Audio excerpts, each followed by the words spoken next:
Bonjour à toutes et à tous, merci de votre fidélité à notre émission au large de l'histoire. Je vous propose aujourd'hui de faire une sorte de bilan, d'analyse du voyage du Saint-Père à Jérusalem. Et la semaine dernière, justement, nous avions évoqué les rapports entre les papes et l'Orient, en voyant notamment comment, depuis le pape Léon XIII, à la fin du XIXe siècle, s'était établie une relation particulière avec les orientaux et une volonté de réconciliation. Eh bien, le récent voyage du pape François en Terre Sainte, et notamment à Jérusalem, a permis d'approfondir cette question. Et ce qui est intéressant aussi dans ce voyage, c'est qu'il s'inscrit pleinement dans une très longue tradition historique. Donc ce que je vous propose, comme cette émission a pour objet de traiter de l'histoire de l'Église, eh bien c'est à la lumière de l'histoire, à la lumière de la tradition historique de l'Église, d'analyser ce voyage et de voir comment le pape l'inscrit dans une très longue continuité. Quelques remarques préliminaires donc, et d'abord l'objet de ce voyage. Et plus exactement l'objet de ce pèlerinage, car le pape François a bien précisé que c'était un pèlerinage, ce n'est pas un voyage touristique, ce n'est pas non plus un voyage politique, il ne s'agit pas de venir rencontrer d'abord des chefs d'État. L'objet principal, l'objet premier du voyage, c'est d'effectuer un pèlerinage en Terre Sainte et donc de venir prier sur les lieux où le Christ a vécu et de se remémorer ainsi l'histoire du christianisme. Et le faisant, le pape invite aussi tous les chrétiens à le faire, et notamment lors de ses homélies sur les lieux où il a célébré la messe, je pense notamment au Cénacle, eh bien il a pu faire une catéchèse qui inspire tous les chrétiens pour leur vie quotidienne et pour leur prière. Donc ce pèlerinage en Terre Sainte s'inscrit dans l'histoire de l'Église puisque depuis maintenant Paul VI, tous les papes ont effectué un pèlerinage sur ces lieux sacrés. J'accepte bien évidemment Jean-Paul Ier, qui n'a pas eu le temps puisqu'il n'a été pape que quelques jours, mais Paul VI s'est rendu en Terre Sainte en 1964, Jean-Paul II s'est rendu en l'an 2000 pour le jubilé de l'année 2000, et le pape Benoît XVI en 2009. Et donc, François en 2014. Ce qui est intéressant, c'est que ce voyage s'inscrit donc à la fois dans une très grande continuité de l'histoire de l'Église, une très grande stabilité, puisque désormais, à l'époque moderne, les papes se rendent en pèlerinage en Terre Sainte, et en même temps, le pape François a voulu marquer de son empreinte ce voyage qui est lui aussi très personnel. Et le pape a réaliser l'essentiel du programme du voyage avec l'aide de ses conseillers, bien évidemment, mais c'est lui qui, par exemple, dans sa suite, a demandé à être accompagné de ses deux amis qu'il a depuis sa terre de Buenos Aires, cet ami rabbin et cet ami musulman, professeur d'islamologie, qui l'ont accompagné. Ça, c'est une première, c'est une nouveauté. C'est la première fois qu'il y a dans la suite du pape des personnes qui ne sont pas de confession chrétienne. Et évidemment, dans le cas d'un voyage à Jérusalem où sont présentes de manière forte la religion hébraïque et la religion musulmane, on comprend tout à fait le sens de cette démarche. On voit donc aussi un voyage qui s'inscrit dans une volonté de confirmer dans la foi les chrétiens d'Orient. Ça, c'est aussi une nouveauté, si l'on peut dire, une nouveauté qui a une quinzaine d'années.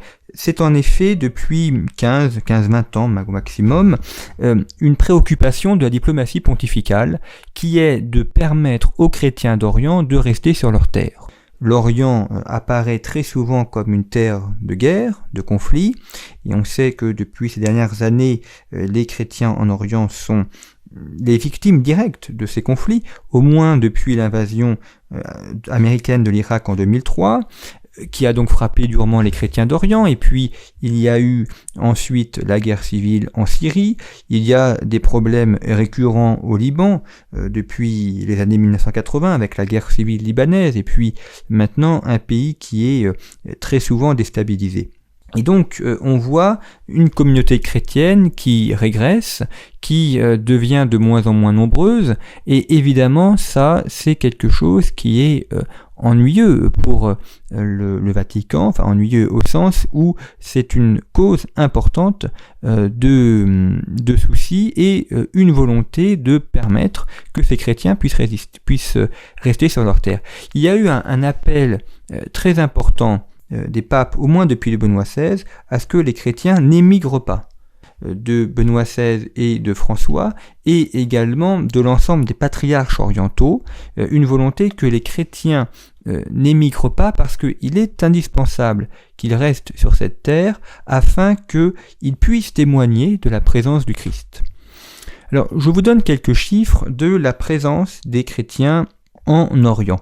Ces chiffres sont fournis par l'œuvre d'Orient, qui est un organisme qui œuvre pour que les chrétiens orientaux puissent rester dans leur pays. Il faut évidemment prendre ces chiffres avec un certain recul parce qu'il n'y a pas de recension véritablement établie, donc c'est difficile de savoir dans les détails comment ces chrétiens sont organisés. Malgré tout, on peut quand même avoir quelques précisions générales. Alors, parmi les chrétiens d'Orient, on distingue les chrétiens attachés à Rome, catholiques, et puis les autres formes de christianisme. Donc je vous cite ces chiffres donnés par l'œuvre d'Orient. Alors, on estime que il y a aujourd'hui 2 à 3% de la population de Terre Sainte qui est chrétienne, avec un nombre qui est un peu au-delà de 2% en Israël et en Jordanie, et moins de 2% en Palestine. En Israël, on estime qu'il y a sur une population de 7,5 millions de personnes, il y a environ 2% de chrétiens, donc ce qui fait de 120 000 à 160 000 chrétiens. Ces chrétiens se rattachant à différentes spiritualités, notamment des spiritualités, donc les chrétiens latins et les chrétiens grecs melkites. Ces chrétiens, pour la plupart, sont des Arabes, puisque certains Arabes sont musulmans, mais d'autres Arabes sont aussi chrétiens. Il y a une distinction entre l'arabité, le peuple arabe, et puis la religion des Arabes. Il y a également des chrétiens qui sont ce qu'on appelle associés à la population juive israélienne, qui est estimée à 30 ou 40 000 personnes. Et puis, il y a des chrétiens immigrés, qui sont des personnes qui viennent soit des Philippines, soit d'Inde, soit du Sri Lanka, soit des pays d'Afrique noire, comme le Nigeria ou le Ghana, et qui sont donc des gens qui viennent en Israël pour trouver du travail. Et on estime ce nombre à peu près 105 000 travailleurs immigrants. Bon, ce qui fait un nombre assez important. Et c'est d'ailleurs ces chrétiens immigrés sont en train de revivifier la région, puisqu'ils vont bientôt devenir les chrétiens majoritaires. Dans cet Orient chrétien, ce ne seront plus les chrétiens d'Orient des origines, mais cette migration de chrétiens, notamment dans les pays du Golfe arabo-persique, je pense au Qatar, je pense en Arabie Saoudite, je pense au Bahreïn, où là, il y a une forte présence de chrétiens qui viennent des Philippines notamment, ou du Sri Lanka, pour travailler sur les chantiers de construction. On a actuellement la construction des stades de football pour la future Coupe du Monde au Qatar. Eh bien, une grande partie des personnes qui travaillent sur ce lieu sont des chrétiens philippins, ce qui n'est pas sans poser des problèmes, notamment pour l'accès des sacrements, puisque ces Philippins qui viennent dans ces pays musulmans demandent à avoir des lieux de culte, et donc il y a là une question politique qui est posée aux pays musulmans qui d'un côté accueillent les migrants afin d'avoir une main-d'œuvre pour travailler, et qui de l'autre, dans un phénomène de réciprocité, se doivent d'ouvrir des lieux de culte et des églises, et de permettre que des prêtres puissent venir et puissent célébrer librement la messe. Ça se fait, mais ça se fait avec difficulté, et c'est un combat constant de la diplomatie pontificale que de demander une réciprocité afin que ces chrétiens venant dans ces pays puissent célébrer le culte. Alors, on s'éloigne un petit peu de la Terre Sainte, mais enfin, en tout cas, on reste dans ce vaste Moyen-Orient. En Jordanie, le nombre de chrétiens est beaucoup plus important puisqu'il est estimé à 6% de la population. Toujours sont les chiffres de l'œuvre d'Orient, on estime à 250 000 chrétiens qui sont des Arabes, Jordaniens ou Palestiniens, et puis également des chrétiens qui viennent de Syrie et d'Irak, qui sont donc des des migrants qui fuient les combats. Leur chiffre exact n'est pas véritablement établi, mais il est estimé à plusieurs milliers. En Palestine, le nombre de chrétiens est estimé à 2% de la population, environ 60 000 chrétiens rattachés au groupe latin et grec melkite. Il y a également des chrétiens qui sont des chrétiens palestiniens, d'origine, mais ces chrétiens, pour la plupart, ont quitté le pays. Je vous cite un chiffre qui me paraît très intéressant, qui est fourni lui aussi par l'œuvre d'Orient, qui estime que les chrétiens représentaient 10% de la population avant 1948, c'est-à-dire avant la partition de la Palestine et la création d'État d'Israël. Suite à la création d'État d'Israël, il y a eu des mouvements de migration assez importants, notamment avec les guerres dues à la naissance de l'État d'Israël en 1948. Beaucoup de chrétiens ont fui, notamment en Jordanie ou bien au Liban. Et on aboutit donc aujourd'hui à un nombre de 2%. Alors la réduction du nombre de chrétiens n'est pas due uniquement aux migrations suite à la guerre de 1948, mais aussi au fait que les Arabes palestiniens musulmans ont une très forte natalité.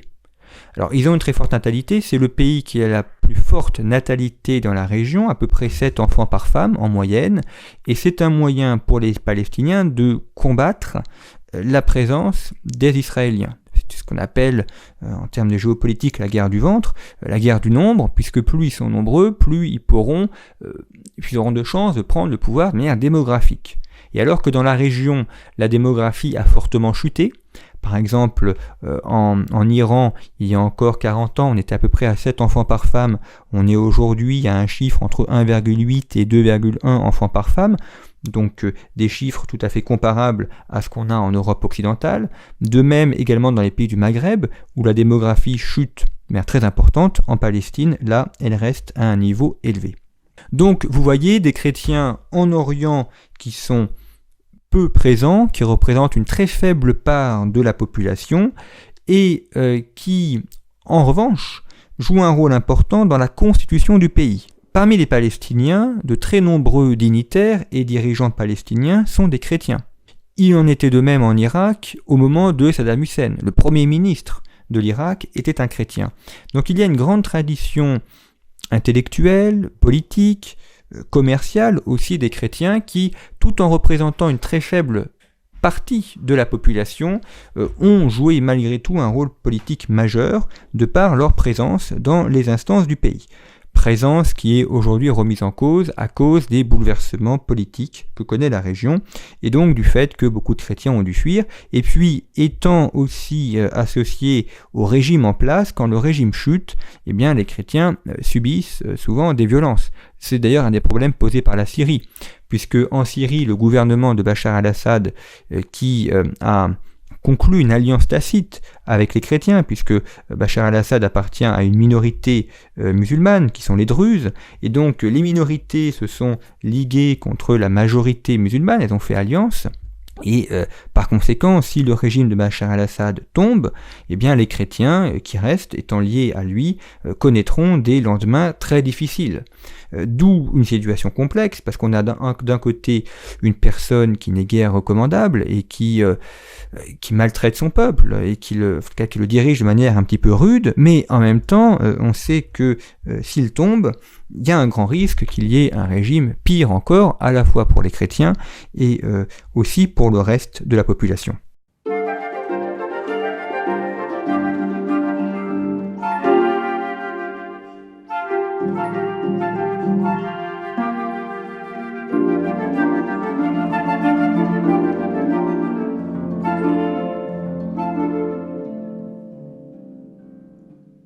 Nous évoquons aujourd'hui la présence des chrétiens en Orient à la suite de ce voyage du pape François en Terre Sainte, de ce pèlerinage. En première partie d'émission, nous avons évoqué la présence des chrétiens en donnant quelques chiffres, qu'il faut prendre avec des pincettes et relativiser parce qu'on ne sait pas exactement combien sont les chrétiens en Terre Sainte, mais ça donne toutefois un ordre d'idée. Je reviens un petit peu sur le déroulé du voyage du pape François.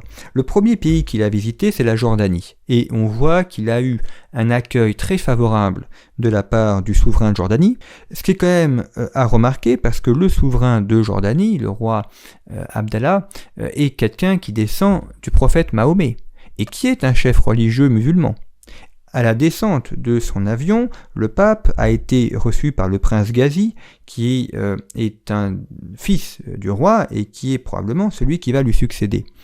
Et on sait également que le roi de Jordanie a rendu une visite au Saint-Père il y a quelques mois, que le prince Ghazi l'accompagnait et que le prince Ghazi est également venu, dans un voyage beaucoup plus récent, rendre une visite au Saint-Père. Il y a donc des échanges importants entre le Vatican et la Jordanie, ce qui est d'autant plus remarquable que la Jordanie est le pays où il y a le plus de chrétiens dans la région, du fait, on l'a vu en première partie d'émission, des migrations des chrétiens vers la Jordanie, et c'est aussi un pays stable. C'est le rare pays de la région qui soit stable, où la monarchie achémite a survécu aux différentes révolutions qui ont pu ébranler la région depuis les années 1950, et donc c'est un pays sur lequel le Vatican compte beaucoup dans la région pour assurer la paix et pour servir de modèle aussi aux autres pays.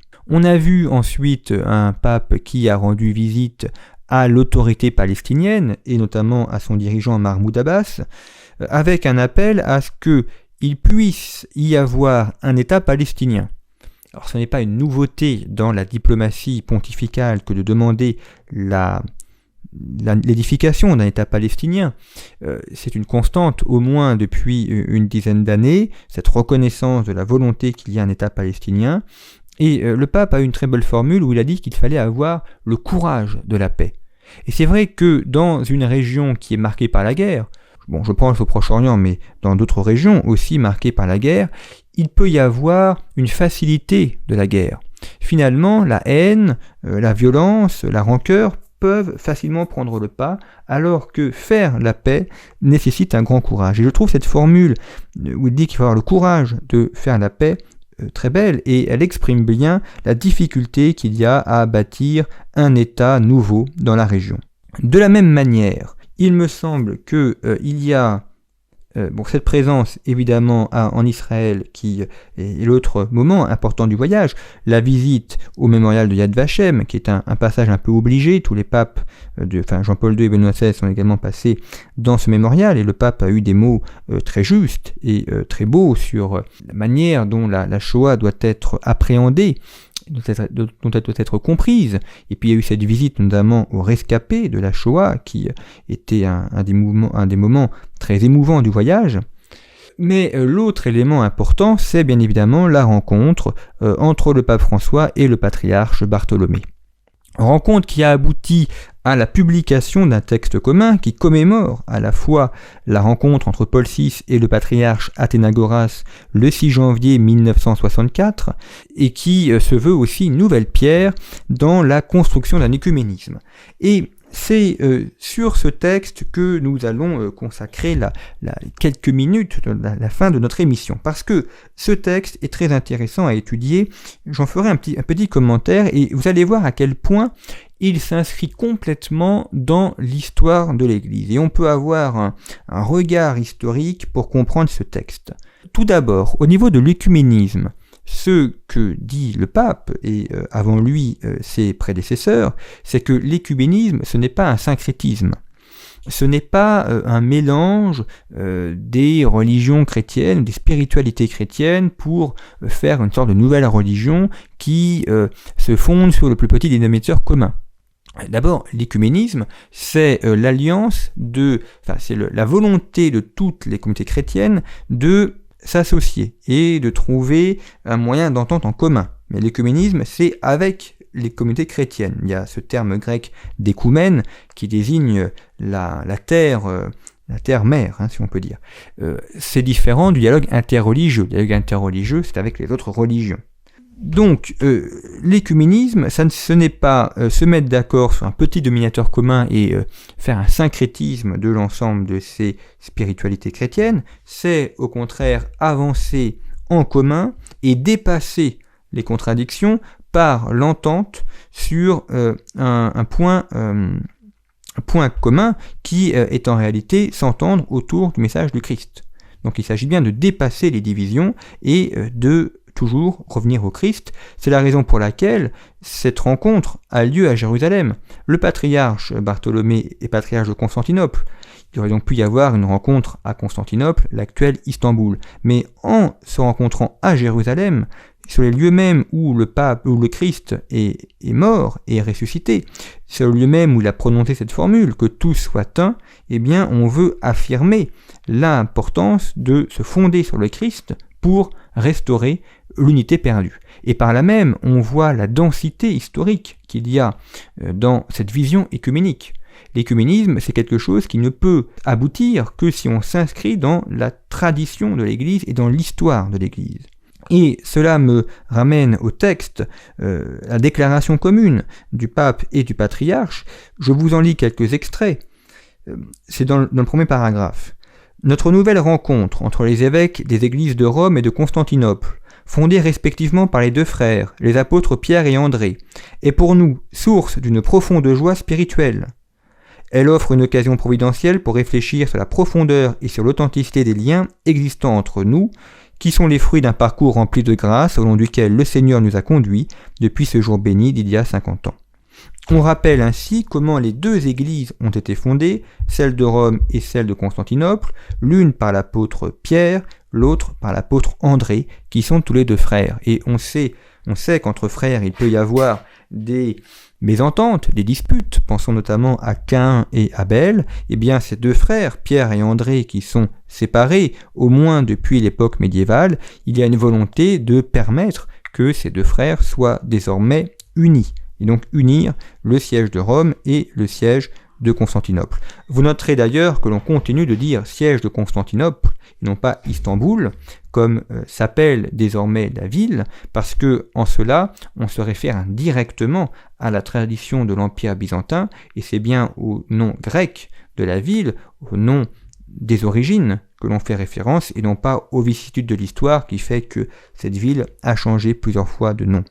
Je vous cite un autre extrait du texte qui est intéressant parce que ils font mention des conciles œcuméniques, où il est dit notamment ceci, que la reconnaissance mutuelle ne peut se faire que parce qu'il y a une reconnaissance de l'ensemble des conciles œcuméniques, tels qu'ils ont été exprimés depuis le début. Alors je vous cite le texte. Tout au long de ces années, Dieu, source de toute paix et de tout amour, nous a enseigné à nous regarder les uns les autres comme membres de la même famille chrétienne, sous un seul Seigneur et Sauveur Jésus-Christ, et à nous aimer les uns les autres, de sorte que nous puissions professer notre foi au même évangile du Christ. Alors c'est là que ça devient intéressant d'un point de vue de l'histoire de l'Église et de l'inscription dans l'histoire de l'Église. Donc, que nous puissions professer notre foi au même évangile du Christ, tel qu'il fut reçu par les apôtres, exprimé et transmis à nous par les conciles œcuméniques, ainsi que par les pères de l'Église. Donc, un évangile du Christ rédigé par les apôtres, et donc la parole de Dieu, la parole du Christ, reçue par les apôtres, et en premier lieu l'apôtre Pierre et l'apôtre André, est transmis à nous par les conciles œcuméniques. Or, cela veut donc dire que l'on reconnaît tous les conciles œcuméniques, au moins jusqu'au schisme formel de 1054. Pour les conciles œcuméniques postérieurs, notamment les conciles de Latran à l'époque médiévale, puis le concile de Trente et les conciles de Vatican, évidemment, là, c'est un petit peu différent. Et on exprime aussi le fait que la foi a été transmise par les pères de l'Église, et on pense ainsi à la fois aux pères de l'Église orientaux et aux pères de l'Église occidentaux. Il y a donc une reconnaissance d'une histoire commune. On voit d'ailleurs qu'il n'y a aucune date de donnée pour exprimer un schisme, parce que quand on dit que la foi a été transmise à nous par les conciles œcuméniques, il n'est pas dit dans le texte que l'on s'arrête à 1054. Donc on peut tout à fait penser que, en tout cas chez les catholiques c'est clair, la foi continue à se transmettre par les conciles œcuméniques de l'époque moderne, notamment le concile du Vatican 1 et 2, mais on peut supposer aussi que les orthodoxes reconnaissent ces conciles. En tout cas, ce qu'il a été dit dans les commissions théologiques qui réfléchissent à cette question de la réunion des chrétiens, c'est que on ne peut pas demander aux orthodoxes de reconnaître des points dogmatiques qui ont été définis a posteriori, après la rupture. Je pense notamment à la question de l'Assomption de la Vierge Marie, qui est un dogme qui a été défini par Pie XII, mais comme à l'époque il y avait cette séparation, eh bien on ne leur demande pas de reconnaître le dogme de l'Assomption de la Vierge Marie. Bon, toutefois, comme ils ont un très grand amour de la Vierge Marie, ça ne pose pas réellement cette question-là ne pose pas vraiment de problème. On voit donc une inscription dans l'histoire, et c'est effectivement en revenant à l'origine du message et en revenant à l'origine de l'histoire chrétienne que l'on peut permettre de restaurer les liens qui se sont distendus. Ce qui pose d'ailleurs quelques problèmes par rapport aux mouvements protestants qui eux sont nés au XVIe siècle mais qui ne reconnaissent pas la plupart des conciles œcuméniques et notamment la tradition des pères de l'Église. Donc là, dans ce mouvement œcuménique-là, il y a des difficultés évidemment puisque on a du mal à s'inscrire dans une histoire commune. Je vous cite d'autres éléments du texte. Il y a notamment la volonté, nous dit le texte, de prier spécialement pour les églises en Égypte, en Syrie et en Irak, qui ont souffert le plus douloureusement en raison des récents événements. On voit donc là aussi une volonté commune de la part du patriarche de Constantinople et du pape de Rome, de prier pour ces chrétiens d'Orient avec un regard tout spécial, et on voit que ces deux poumons du christianisme regardent d'une seule voix et d'un même élan vers l'Orient, qui est le lieu à la fois de l'origine, de la paix, et qui est le lieu sur lequel pourra se restaurer la réconciliation.